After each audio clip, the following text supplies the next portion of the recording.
यहाँ पर रायपुर में विधानसभा के शीतकालीन सत्र की आज से शुरुआत होगी और राज्यसभा के पूर्व सांसद गोपाल व्यास को श्रद्धांजलि दी जाएगी। अनुपूरक आय विनियोग पर हो सकती है चर्चा। पटल पर 4 संशोधन विधेयक रखे जाएंगे। पक्ष और विपक्ष के नेता ध्यानाकर्षण करेंगे।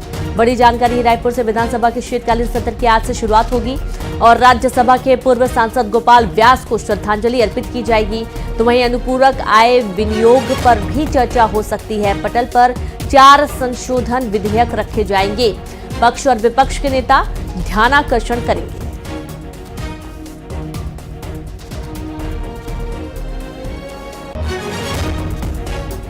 तो 4 संशोधन विधेयक पेश किए जाने हैं सत्र के दौरान। बड़ी जानकारी आपको दे रहे हैं और संवाददाता तनु वर्मा जुड़ गए हैं। तनु, शीतकालीन सत्र की आज से शुरुआत होने जा रही है, क्या कुछ खास इस सत्र के दौरान रहने वाला है? जी बिल्कुल, देखिए विधानसभा के शीतकालीन सत्र में 4 दिन का ये जो है पूरा सत्र रहेगा और इस सत्र में 4 बैठकें होंगी क्योंकि 18 दिसंबर को गुरु घासीदास जयंती है। ऐसे में एक दिन का अवकाश जो है वो लिया जा रहा है और सत्र के पहले दिन यानी आज जो है राज्यसभा के पूर्व सांसद गोपाल व्यास को जो है वो श्रद्धांजलि दी जाएगी और उनको श्रद्धांजलि देने के बाद अनुपूरक आय विनियोग पर जो है वो चर्चा हो सकती है। इसके साथ ही विधानसभा के जो सदस्य हैं उनके वेतन को लेकर भी जो है इस दौरान चर्चा हो सकती है और वहीं विपक्ष भी जो है सरकार को घेरने की अपनी पूरी तैयारी जो है वो कर चुकी है। बीते दिनों ही कांग्रेस विधायक दल की बैठक हुई थी और इस बैठक में सरकार को घेरने के लिए तमाम रणनीति जो है वो बनाई गई थी। फिलहाल प्रदेश में जो है धान खरीदी का मुद्दा जो है वो गर्म है। ऐसे में धान खरीदी में हो रहे अव्यवस्थाओं को जो है विपक्ष सदन में उठा सकती है और इसके अलावा जो है कानून व्यवस्था को लेकर भी सरकार लगातार विपक्ष जो है वो लगातार सरकार पर सवाल उठा रही है। ऐसे में इसका असर भी जो है वो सदन में देखने को मिल सकता है। इसके अलावा और भी तमाम अनियमितताएं हैं और भी तमाम चीजें हैं जिसको लेकर विपक्ष जो है सरकार को घेरने का प्रयास करेगी। वहीं विधायकों ने अब तक जो है करीब 800 से ज्यादा जो है प्रश्न वो लगाए हैं और जिसमें से 420 तारांकित है और 140 जो है ध्यानाकर्षण है और इस दौरान 4 दिन की इस बैठक में 4 विधेयक भी जो है वो पेश किए जाएंगे। तो ये तमाम जो है वो मुद्दे हैं जिन पर आज की इस बैठक में जो है वो चर्चा होनी है और आज का ये सत्र जो है हंगामेदार होने का आसार है। बहरहाल ये देखने वाली बात होगी कि आखिर कौन कौन से मुद्दे जो है सदन में गूंजते हैं और ये कितना असर या कितना हंगामेदार ये सत्र होता है। जी बहुत शुक्रिया आपका तनु तमाम जानकारी के लिए। तो देखना यह है कि सत्र इस बार किस तरीके से चलने वाला है क्योंकि विपक्ष भरपूर तैयारी कर रहा है सरकार को घेरने की। मध्य प्रदेश में सर्दी का सितम जारी है। शीतलहर की चपेट में कई जिले आ गए हैं। पचमढ़ी में पारा 1 डिग्री पहुंच गया है तो वहीं उमरिया में 2.3 और रायसेन में 3.8 डिग्री पारा दर्ज किया गया है।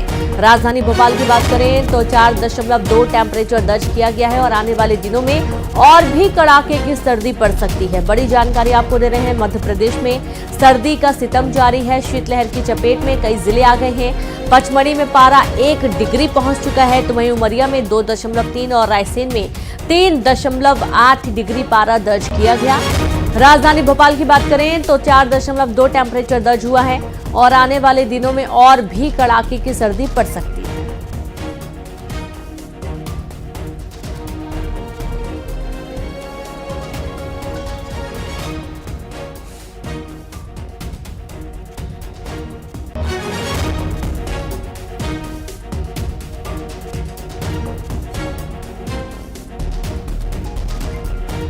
तो ठंडे का कहर इन दिनों हावी है और इस तरीके से कई तरीकों से लोग ठंड से बचने की कोशिश करते हैं, अलाव का सहारा ले रहे हैं और इन दिनों गर्म चाय की चुस्की का लुत्फ उठाते हुए लोग आनंद ले रहे हैं।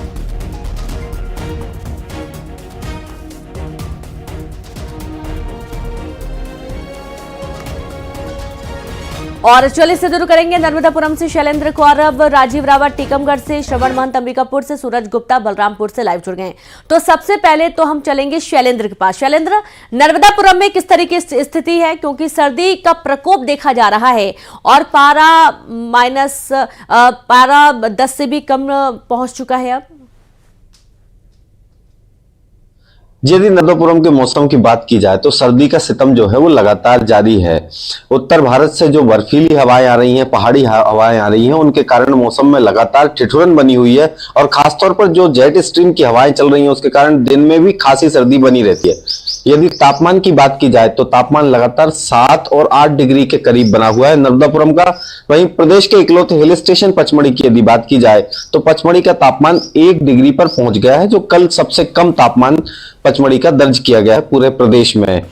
बर्फीले जो मैदान है, घास के मैदान, उन पर ओस जम चुकी है, गाड़ियों पर ओस जम रही है। तो मैदान बर्फीले मैदान जैसे लग रहे हैं। सैलानियों को खासा मजा आ रहा है, लेकिन आम जो दिनचर्या है वो सर्दी के कारण खासी प्रभावित होती दिख रही है। बिल्कुल, हालांकि शुरुआती ठंड का लोग बहुत आनंद लेते हैं। राजीव के पास रुक करेंगे। राजीव, टीकमगढ़ में किस तरीके के मौसम ने करवट ली है? क्योंकि गुलाबी ठंड है, इसका आनंद लोग ले रहे हैं। हालांकि कुछ परेशानियां भी होती हैं, लेकिन बेसब्री से इंतजार था ठंड का, और इस बार ठंड ने बहुत जल्दी दस्तक दे दी है।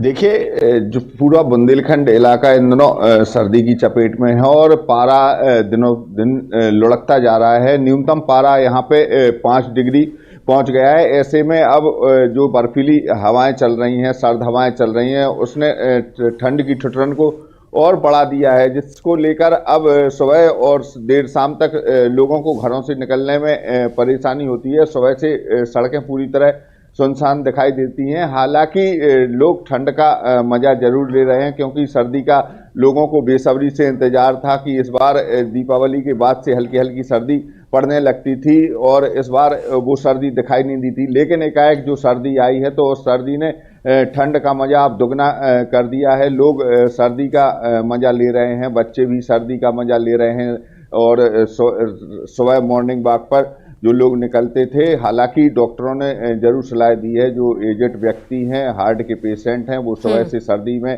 ना निकलें और अपने सेहत का ध्यान रखें, क्योंकि सर्दी जरूर ब्लड प्रेशर वाले मरीजों को नुकसान कर सकती है, और इसलिए बहुत ज्यादा एहतियात बरतने की जरूरत है। बिल्कुल। और श्रवण, आपके पास आते हैं, अंबिकापुर में कैसी स्थितियां बन रही हैं? क्योंकि ठंड ने दस्तक दी है, और जाहिर सी बात है कि दिनचर्या में परिवर्तन भी लोगों का हो जाता है।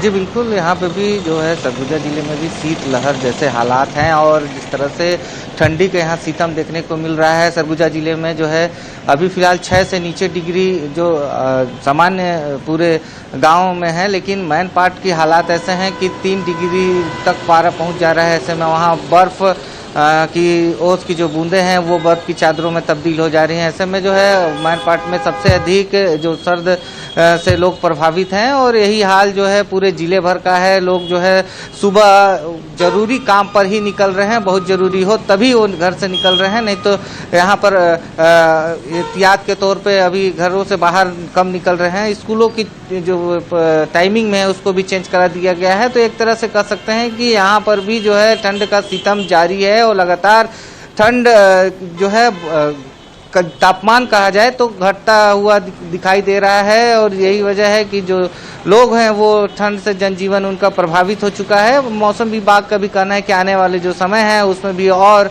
ठंड में इजाफा होगा, जो लोगों की मुश्किलें बढ़ा देगी। जी आज बिल्कुल। और हमारे साथ सूरज गुप्ता भी जुड़े हैं। सूरज, बलरामपुर में कैसे आसार हैं? लोग ठंड का मजा भी ले रहे हैं, लेकिन परेशानी भी हो रही है।